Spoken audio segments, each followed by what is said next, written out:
মিষ্টির দোকানের মতো কালাকাঁদ সন্দেশ বাড়িতেই বানিয়ে নাও। প্রথমেই দুধ গরম করে নিয়ে সেখানেই পরিমাণ মতো চিনি দিয়ে তারপরে কিছুক্ষণ দুধটাকে ফুটিয়ে নিয়ে যখন দেখব চিনিটা পুরোটাই গলে এসেছে এবং দুধ ফুটে গেছে তখনই দিয়ে দেবো কিছুটা আমুল দুধ।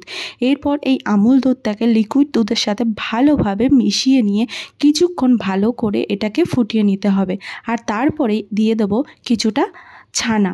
সেই ছানাটাকে দেওয়ার পর এরপর পুরো মিশ্রণটাকে সুন্দর করে মিশিয়ে নিতে হবে এবং ভালোভাবে ফুটিয়ে নিয়ে নাড়াচাড়া করে পুরো মিশ্রণটাকে সুন্দরভাবে একদম মিশিয়ে নিতে হবে।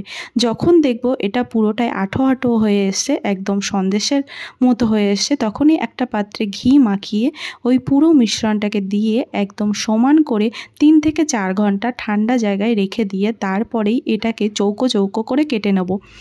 দেখে নিলে কিভাবে সন্দেশটা বানালাম, পুরো উপকরণ এবং কিভাবে কতক্ষণ পরে ছানাটা দিলাম, কতটা দুধ দিলাম, কতটা চিনি দিলাম, পুরো উপকরণ জানার জন্য চ্যানেলে চলে যাও। বড় ভিডিও আমি আগে থেকেই পোস্ট করে রেখেছি, ডেসক্রিপশানে লিংক দেওয়া আছে, দরকার পড়লে তোমরা পুরো ভিডিওটা গিয়ে দেখে আসতে পারো। তাহলে কিন্তু পুরো মিষ্টির উপকরণ এবং কখন কোনটা দিয়ে এত সুন্দর এই নরম তুলতুলে মিষ্টি বানালাম সেটা পুরোটাই ওই বড় ভিডিওতে তোমরা পেয়ে যাবে। তো আজকের মতো টাটার, ডেসক্রিপশানে লিংক দিয়ে দিচ্ছি, পারলে একবার গিয়ে দেখে আসো।